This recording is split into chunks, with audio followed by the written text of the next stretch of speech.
So, jetting from our sixth part of homework 2, let's continue, and we're going to talk a little rationalism and empiricism. Kant, and for those of you who are saying, well, but there's no more homework tied to this, the rest of this lecture. That's true. You're right. So you might not want to watch it. I don't know. But remember, there might be multiple choice questions in our quiz. So do as you will. And remember, you always have the lecture notes, so you can always go that route if you don't want to listen to any more of me, blah, blah, blah, blah. If you got sick of the sound of my voice, which I often do, then you can also read it, right? Let's talk about Kant. Rationalism and empiricism combined. So Kant is, for me, been very difficult to study when I've taken philosophy in the past. And for many of us, philosophy is kind of a challenge, but amazingly useful. And if you want to be a psychologist, I think it's important you have to know where we came from, and it was these guys. So Kant assumes both traditions ignore the idea that humans are limited in their capacities and what they can know based on their minds and senses. That is, we have limitations, and it's a famous Clint Eastwood tagline, right? In one of his Dirty Harry movies, I think it was Magnum Force, man's got to know his limitations, right? And he said that about 16 times during the movie. And the last time he said it was at a fiery explosion, the death of a bad cop. So man's got to know his limitations. And what are these limitations? Constraints exist in the forms of categories of knowledge. That is, our knowledge is substance, or quantity, or quality, or relation, or action, place, time. Let's talk space-time continuum as suggested to us by Albert Einstein. And a lot of us are like, yeah, and we scratch our head going, that's pretty tough to, we have, many of us, limitations in what we can process. Position, possession, passivity. Right? We're allowed a flawed representation of our world on the basis of these constraints to sensation and knowledge. We all have an imperfect view of the world, and that's, we can get better, but at some point, most of us will acknowledge that I don't have a perfect understanding, right? So, the phenomenal versus the noumenal, right? The phenomenal is our source of knowledge of the world acquired via sensation. And the phenomenologists were that. They say that the most important thing is your understanding, your ability to perceive your world, right? The noumenal is all the metaphysical stuff. And these are concepts like universal law. Do we operate under universal law, right? Or does free will exist? And these are big questions that can't be answered by sensation, right? As sensing physical beings, we have desires, inclinations, we have emotions, according to Kant.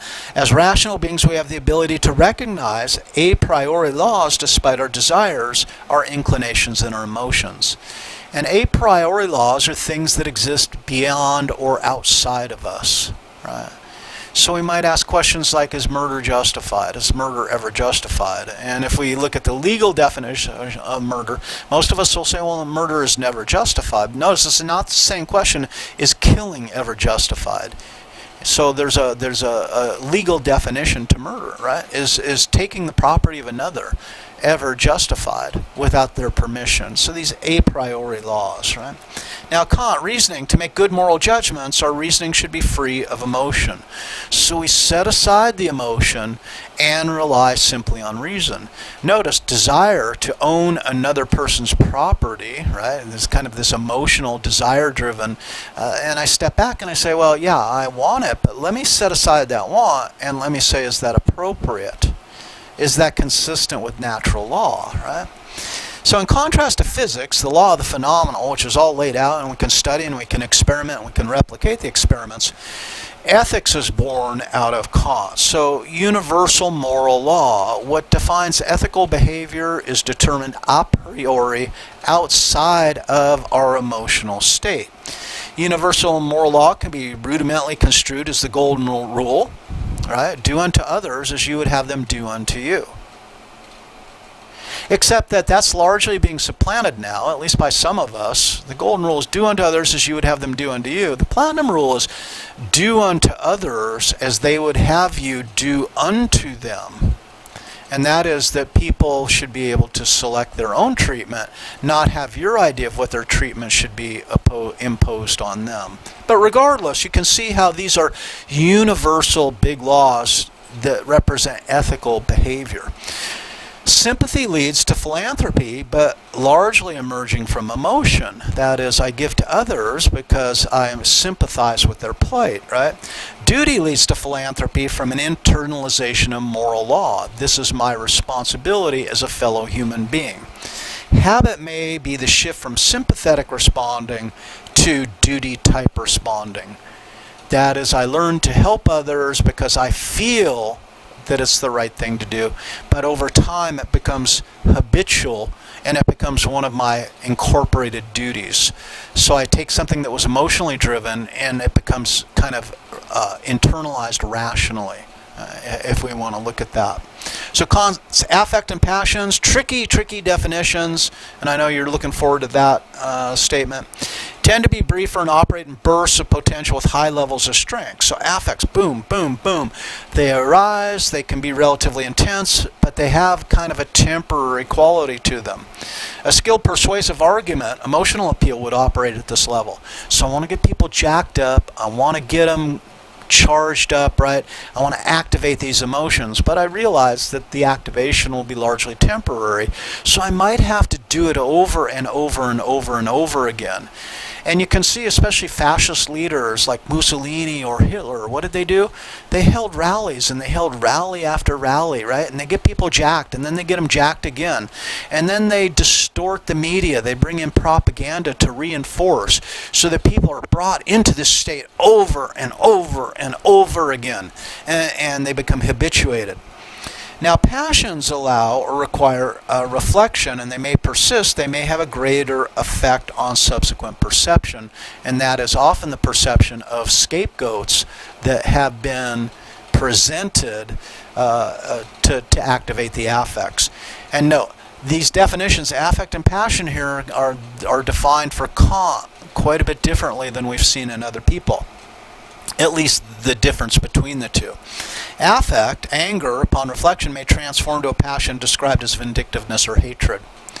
So anger, the short burst, and notice the passion of hatred, and we have a module specifically on hatred, you'll find is kind of an acquired and has to be maintained. Right? So then passions as social, innate burning passions are freedom and sex, for example, right? And these are innate, right?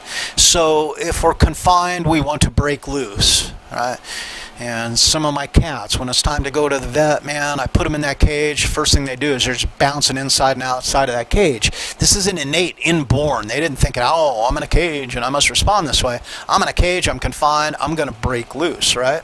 So it's a burning passion, or the passion for sex is often, that desire can be largely out of a person's control. Now, how they act on it is a different issue, right? So the second order passions are acquired and hence more social, so we observe them, we acquire them over time, and they might be cold passions rather than burning passions. And this might be ambition, lust for power, avarice, right? These are things that we see other people. We see someone who's ambitious reap the rewards in their society. So we learn that ambitiousness leads to the rewards. So it's one order removed. Right? Makes sense? Now notice, would Spinoza disagree with this? I think Spinoza would disagree in part because he saw desire for power as a basic, not a complex, right? So these arise from reason that forms maxims for more habitual receding. And the movie Wall Street, if you can stomach it, with Michael Douglas in the beginning, he's talking to a bunch of Wall Street bankers saying, greed is good, repeat it after me, greed is good, right? And of course, that was the core of the movie, and maybe a popular Wall Street mantra. We know that one of the 7 deadly sins is avarice. So there are people that agree that or disagree with the idea that greed is good. In fact, greed or avarice is one of the 7 deadly sins, if you want to look at it that way. So what do we know? Morality is not properly the doctrine of how we may make ourselves happy, but how we make ourselves worthy of happiness. So let's not put the cart before the horse in Kant's terms, that you have to live well to make yourself worthy of happiness. Happiness is the end state, but it's not the process for getting there. Let's sum it up then. I know you said, thank God, if you're still even watching, right? Summing up, The Enlightenment, what do we see in the Enlightenment? Well, we see that they're beginning to categorize emotions. I mean, it's sloppy, and we have multiple categorizations evident in this lecture. Emotion sources are considered, so now stimuli in the environment are becoming increasingly important. The relationship between reason and emotion are beginning to be explored, but there's no definitive answer, nor will there be when we get even up to our times. Empiricism and rationalism find a middle ground, often expressed through Kant, right? The social and developmental aspects of emotion are beginning to be explored. A lot more to do there. And this set the stage for a very flexible approach to emotion theory yet to be developed. That is, we got a lot of different directions we can go. Let's see which one we take. And that's it for this one. So, I will see you next time around. We're going to be going, I believe, to Lecture 4. And we're going to be heading more into the modern world. I'm sure many of you will appreciate that. Thank you for toughing it out in Lecture 2 and 3 in the Wayback Machine and being kind of all philosophical with me. So, you guys have a great day. I'm going to try to too. And we'll talk later. Bye.